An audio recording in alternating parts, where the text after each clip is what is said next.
Chapter 11. Devotion. We have thus far studied the testimony of the sages.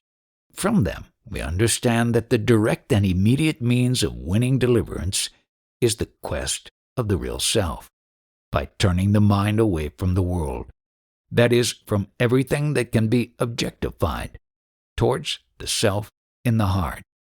But we find that this is not easy, because in the mind there are attachments to objects, gross or subtle, habits of thought which are mostly latent, but spring into feverish activity one after another, and pull the mind back to the world. These are mental taints, which are called vasanas, because they have been acquired by intimate contact with objects, and linger in the mind like the smell of the contents that lingers in a pot after it is emptied. Because these smells of things are more in some than in others, there is a great difference between one disciple and another. The sage tells us that disciples are of 4 grades, comparable to gunpowder, dry charcoal, ordinary fuel, and wet fuel. The first kind of disciple needs only a word, like a spark, to consume his ignorance at once. The second kind needs some teaching and personal effort. The third kind needs a long course of teaching, training, and practice. The fourth kind needs to be made fit for discipleship by practices suitable to his condition. Hence, most disciples would need to persevere in the quest for a long time before they could become confident of winning ultimate success. Many might become discouraged at the want of success and be inclined to give up the enterprise. What are these disciples to do so that they may be able to make some steady progress towards the goal? The answer is they must practice devotion to God. Now we come to the testimony of the saints. We have already seen that these as a class are much safer guides than the yogis. What we learn from the saints is not the pure truth, but truth in relativity. But because the way followed by the saints leads ultimately to egolessness, therefore the sages freely approve of that way, though they do not approve of the narrowness and crudity of the utterances of many of the saints. It is a fact that few saints rise above sect. Sectarianism is a drag on progress. Hence the disciples of the sage must, in following the path of devotion, discriminate between saint and beware of becoming entangled in sectarian beliefs. As a disciple of the sage, he must know that beliefs are to be held tentatively, not bigotedly, because all beliefs will one day be consumed in the fire of experience of the self. He must take only what the most sage-like saints say, and leave out all the rest. And he must understand the teaching in the light of the Advaitic teaching of the sages. The sage himself gives us the essence of the teaching of the saints. He tells us that to attribute name and form to the reality, thereby adding personality to it and making it into what we call God, is quite proper and necessary as a means of mental purification. But he says also that any name and any form may be so attributed that its narrowness is to claim that a particular form is alone holy. And he reconciles this devotion with the foregoing teaching about the quest and the egoless state by telling us that the goal of the devotee is the same as that of the seeker.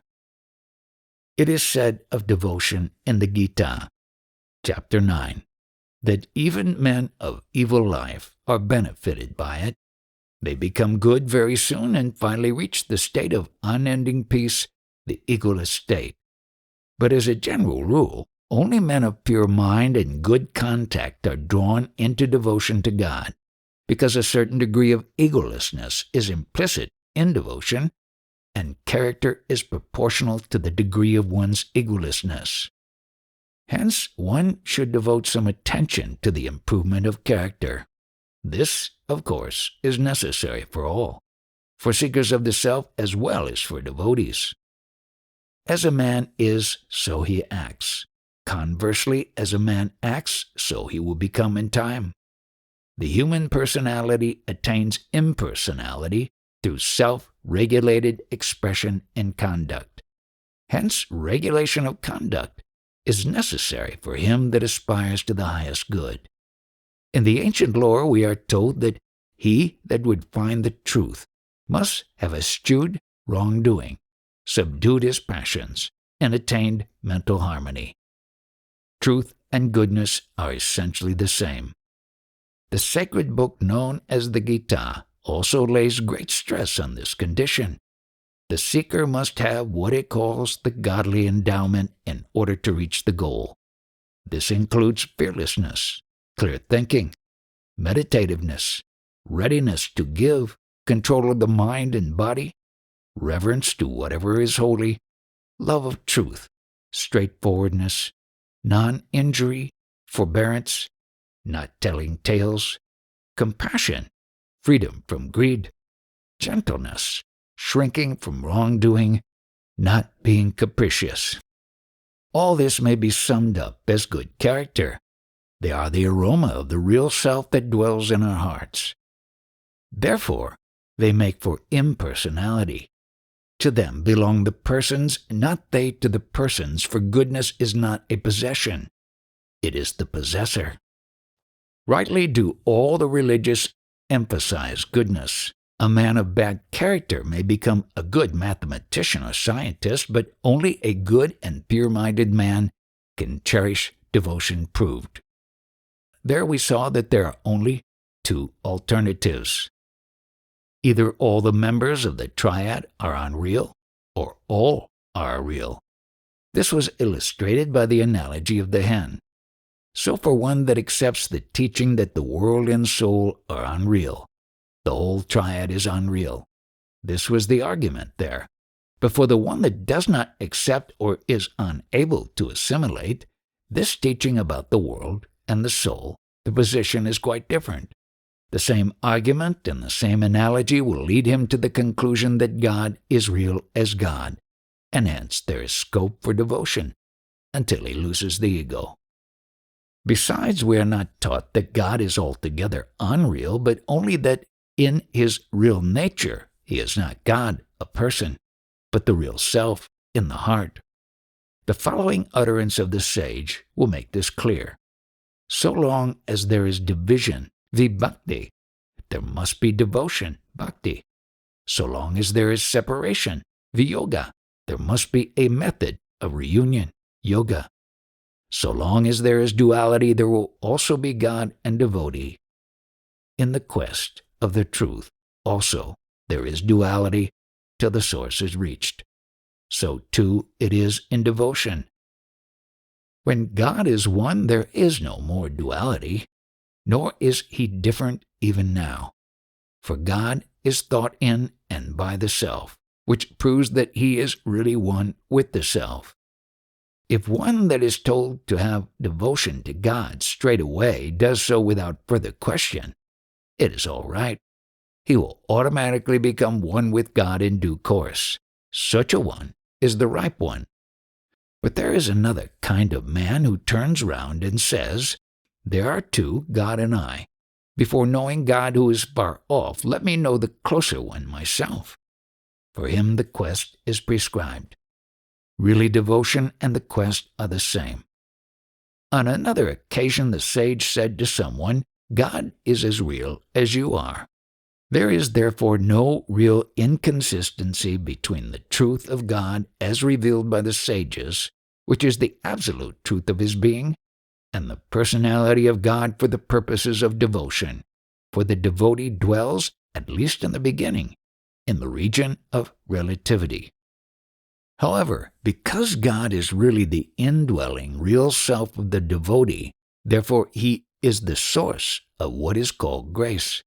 And this is both for those that know that he is the real self and for those that know it not.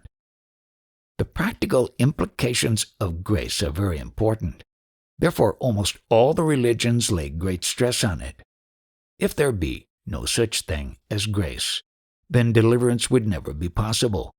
For the utmost efforts of finite beings can never produce an infinite result. The devotee calls it grace, while the philosopher, disciple of a sage, calls it the power of the truth that vanishes untruth.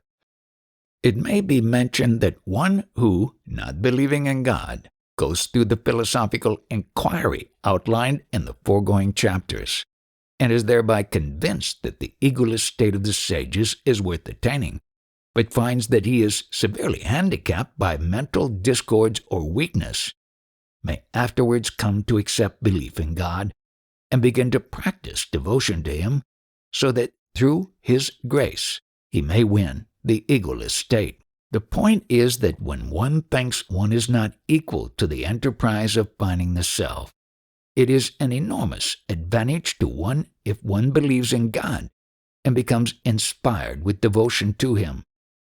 We shall understand this better when we study that stage of devotion which is called self-surrender. Devotion, at least to begin with, is with difference. The devotee regards God as a person, distinct from himself. For this reason, many Advaitists regard it as something beneath themselves. The sages do not approve of this. Someone put the sage the following question: I am unable to meditate on God as formless. Meditation on God with form is inferior. What am I to do?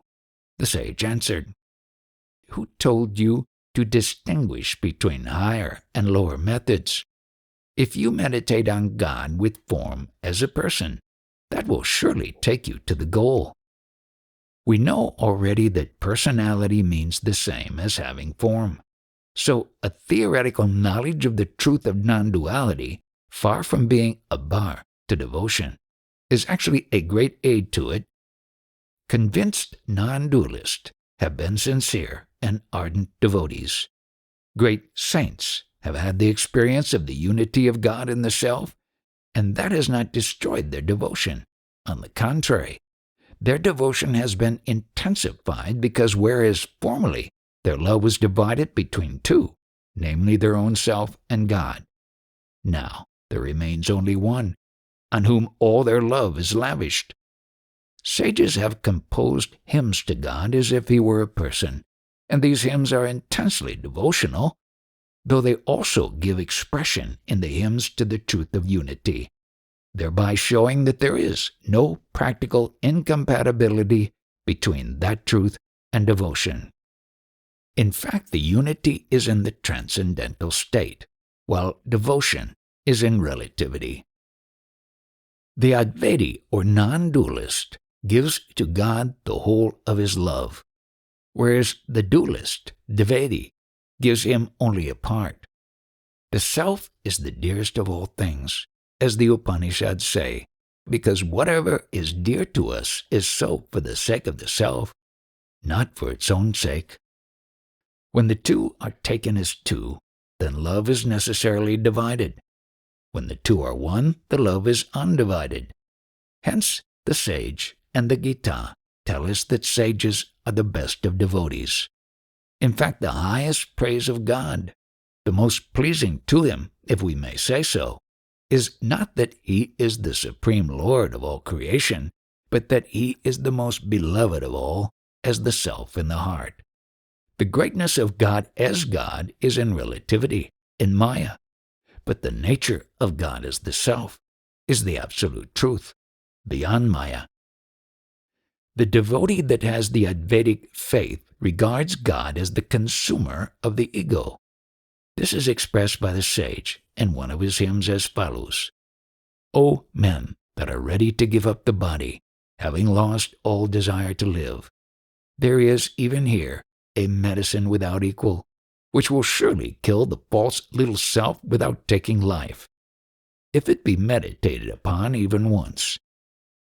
That, you should understand, is the immortal Arunachala, which is the blissful, real consciousness. We shall now make a detailed study of devotion as we find it in practice.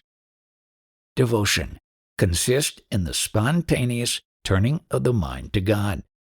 This can be only when one finds happiness in thoughts of God. This happiness sometimes takes the form of ecstasy, the memory of which deepens devotion and binds the heart to the object of devotion.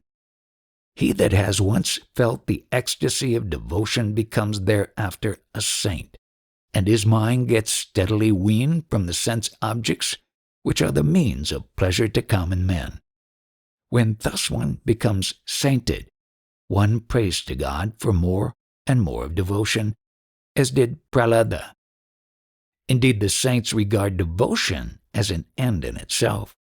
They say it is so precious that God would freely grant deliverance itself, but not devotion, except to those who are the objects of His especial grace. Devotion, therefore, is a form of emotion, a mode of feeling. It has different levels, depressions and elations. The heart of a saint, said a great saint sage, is like the river Yamuna, which flows unevenly, while that of a sage is like the river Ganges, which flows serenely and majestically. Therefore the saints as a class are poets, and the poetry that the saints of all ages have bequeathed to us is immense. And as poetry is infectious, many become devotees by the taste of such poetry, and ever after they are mad with devotion as poets alone can be. Such poetry becomes their food and drink. Sometimes they become drunk with ecstasy by the mere chanting of His names. Of course, not all devotion is equally efficacious. A verse ascribed to the great saint, Sri Krishna Chaitanya, tells us, "Lowlier than the humble blade of grass, more patient than the tree, never claiming honor from others, but freely giving honor to all. Such a one should take the name of God always." Being essentially a poet, the devotee has all the weaknesses and all the strength of that tribe. He is often guilty of extravagances, but he is also susceptible to inspiration. In this way he tends to become wonderfully wise, for the truth is the devotee is in some mysterious way much nearer the real self and much more amenable to its teaching than his less fortunate brother the philosopher.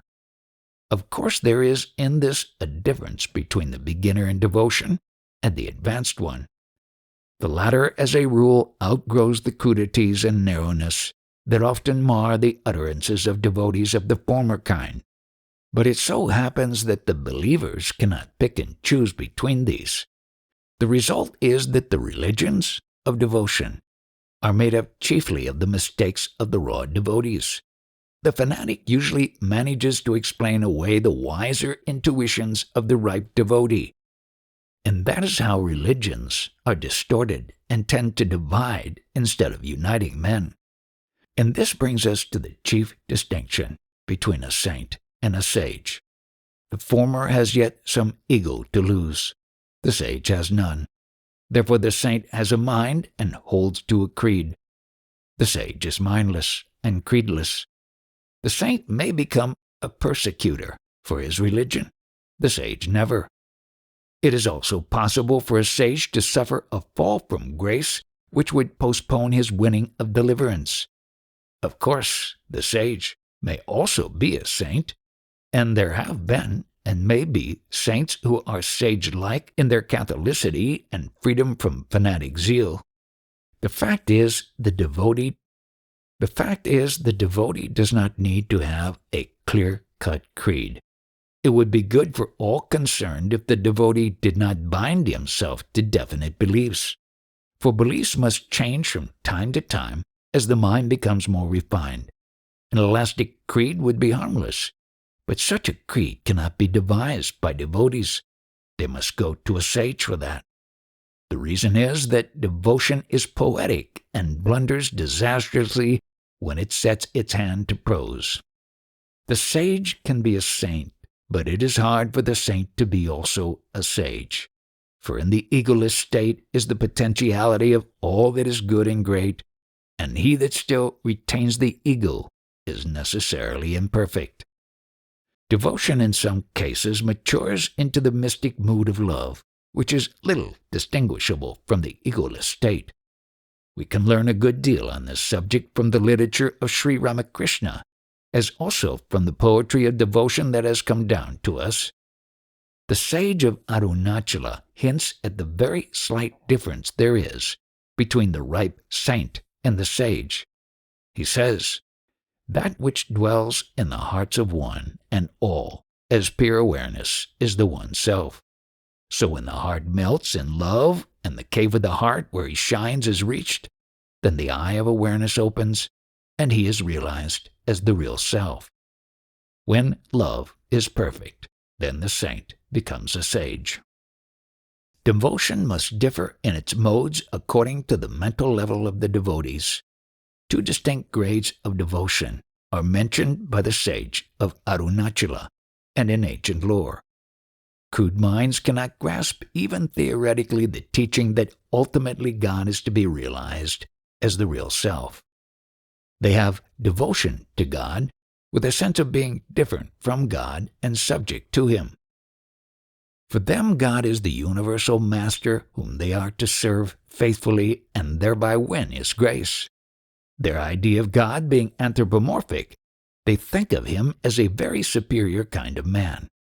They try to practice all the virtues, to be good to other beings, because they think that God expects it of them as the common master of all.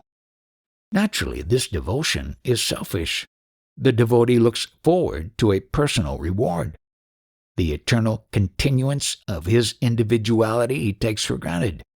This kind of devotion gives a fresh lease of life to the ego. The ripe devotee somehow comes to see that this is anthropomorphism and cannot be the truth. He learns to think of God as somehow not different from himself, as only apparently different. Even this apparent difference, he knows, would melt away by the unfailing power of His grace. And he is not in the least afraid of this, for he has ceased to be anxious to retain his individuality. He is fast approaching egolessness. Naturally, the flow of grace is in his case more abundant, for the ego is the one thing that shuts off or curtails that flow. The aim of the devotee is to establish a personal relation with God, to see Him in visions, to speak and to be spoken to by Him, and so on. And sometimes he gets his wish and thereby much elated. But the visions fade away and then he is much depressed. The sage of Arunachala tells us that the forms of God seen in these visions are purely mental, not real. Therefore they do not last. He says that so long as even a trace of egoism is left, there can be no seeing of God as He really is. Seeing Him as He really is no other than abiding in the egoless state, which the devotee ultimately wins through God's grace. There is therefore not the least difference in the respect of the final goal between the devotee and the seeker of the real self. The call of the real self comes to the lover of the truth in one form and to the lover of God, the devotee, in another form. That is all the difference. This is denied by those philosophers who want to retain their individuality forever. That they are mistaken will be seen from what the sage of Arunachala said regarding what is true surrender of the self to God. This will be quoted in its place later on. The goal that is attained by the seeker through the quest is attained by the devotee through self-surrender. This comes through the understanding which comes by the working of what is called grace, the power by which God draws the souls unto Himself. The devotee realizes more and more that the soul is a mere nothing and that God alone exists. He sees also that God alone is worth the winning and that the whole world would be well lost for His sake. That leads to the mood of self-surrender. Grace is, of course, a rather unphilosophical word, but it is a name for something that is real and effective. It consists in the truth that God is even now the real self. That truth fulfills itself in some mysterious way, but the devotee can give it no other name than grace. Grace, we learn, has 3 states. In the first stage, the ultimate truth appears as God, who is far away and unapproachable. By devotion to God, the second stage is reached, when God comes near as Guru, the sage that tells of the real self. And then devotion to Him takes the place of devotion to God. This devotion leads up to the manifestation of the highest grace, the experience of the real self in the egoless state, the third and last stage. Self-surrender is the condition of the perfect working of grace. It may be partial or complete, but in any case it tends towards egolessness and anticipates in some measure all the good that there is in egolessness. The surrenderer, says the sage, need not worry about his own good and evil actions of the past. Their reactions would not work to his disadvantage, for grace would dispose of them so as to turn them to his advantage. The whole function of grace is the elimination of the sheaths, after which the real self alone will remain. Grace is not something special. It is really universal. It is the only power for good there is, and all alike participate in its goodness. But the ego interferes and discounts its work. By self-surrender, this interference is made less and less, and the work of grace becomes more and more effective. In the practice of nature cure, one proceeds on the conviction that mind, life, and body are entirely amenable to divine grace and that they work to the best ends if there be complete self-surrender. Interference by means of drugs or otherwise is condemned as more or less certain to interfere with the natural process of self-cure. The prevalence of this method of curing diseases is the prima facie evidence that there is an impersonal but gracious power working from within. The sage was asked by someone what he should do to deserve grace. The sage answered, "Are you asking this question without grace? Grace is in the beginning, the middle, and the end, for grace is the self. But because of ignorance of the self, it is expected to come from somewhere outside of you." What is true self-surrender is explained by the sage as follows. All that one needs to do is to surrender oneself to the source of oneself. There is no need to get confused by calling that source God and assuming that it is somewhere outside. One's source is within oneself. To that source the surrender should be made. That is, one should seek that source and by the very force of that search merge into it. The question, where is the source, can arise only if it be thought that the self is different from the source. If the ego becomes merged into its source, then there is no ego, no individual soul. That is, the seeker becomes one with the source. That being the case, where is surrendering? Who is to surrender and to whom? And what is there to be surrendered? This loss of individuality, which even now does not really exist, is devotion, wisdom, and the quest. The Vaishnava saint Navasvar sang as follows, "Not knowing the truth of myself, I was deluded by the ideas I and mind. But when I came to know myself, I knew also that thou art both I and mind." So true devotion is to know oneself aright, and this is consistent with the creed of the Vaishnavas. But their traditional belief is expressed as follows. The souls are the bodies of God. These must become pure and then must surrender themselves to Him. Then they go to His heaven, and there enjoy Him. They contend that if the soul becomes God, there will be no enjoyment, just as one cannot taste sugar if he himself becomes sugar. Therefore they want to be separate from God and enjoy Him. But what they mean by purification is extinction of egoism. Is God inert like sugar? If the surrender be real and complete, how can there be any separateness. Not only that, they believe that remaining separate in his heaven, they are to serve him and adore him. Is God deceived by this talk of service? Does he care for their service? Would not he, being pure consciousness, retort, "Who are you apart from me?" They say that if the individual soul be surrendered to God, the soul remains as a body of God, and the latter is the self of that soul body. The individual soul is called the little self, and God the great self. Can there be a self of a self? How many selves can there be? What really is the self?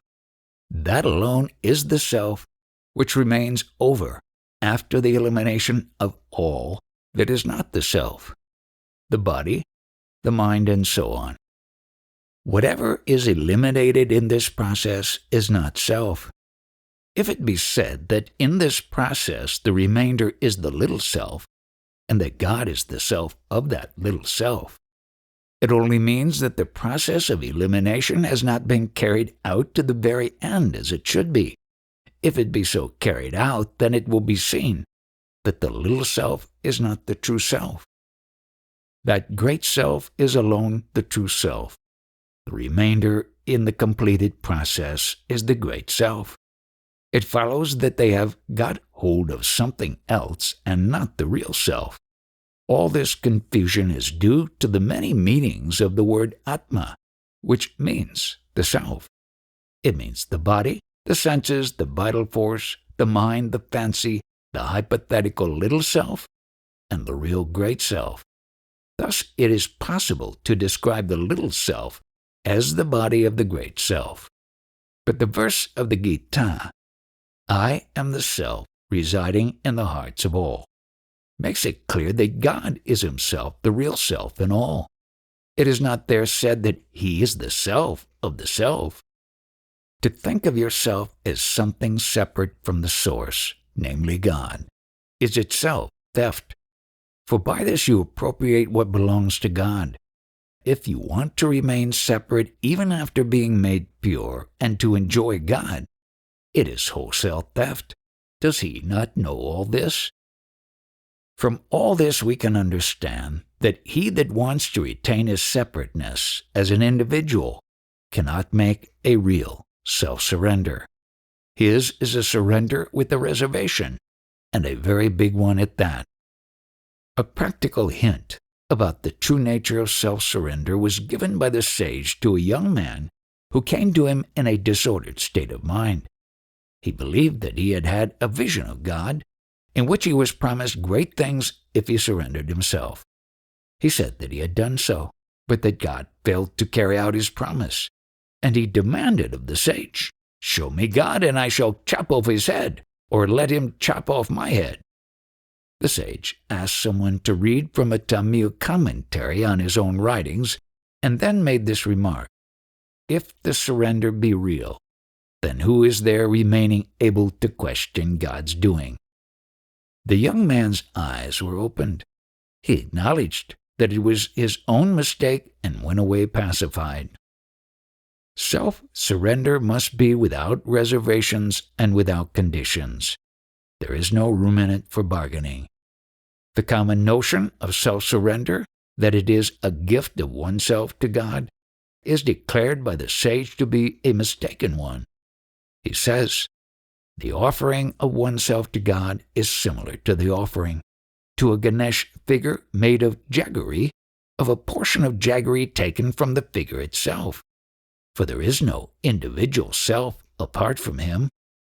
This shows that the notion is, as shown before, an act of theft, and it is a continuing theft.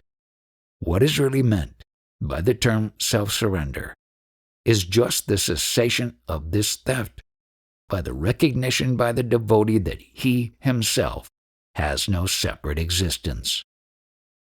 The practical outcome of self-surrender is indirectly expressed by the sage as follows. Since God himself is bearing the whole burden of the world, The unreal soul that tries to carry the burden is just like the carotid figure sculptured at the base of a temple tower, appearing to sustain the tower on its shoulders. If one traveling by a conveyance that can carry heavy loads keeps his luggage on his own head and thus suffers pain, who is to blame for it? Here two similes are employed. By the first simile, we are reminded that the so-called individual soul has no consciousness of its own, and therefore does not really bear the burdens of life, which are borne by God alone. By the second simile, we are shown that he that will not surrender himself to God's grace has to suffer worries without end, while the devotee that cultivates the attitude of surrender is free from cares and therefore happy even now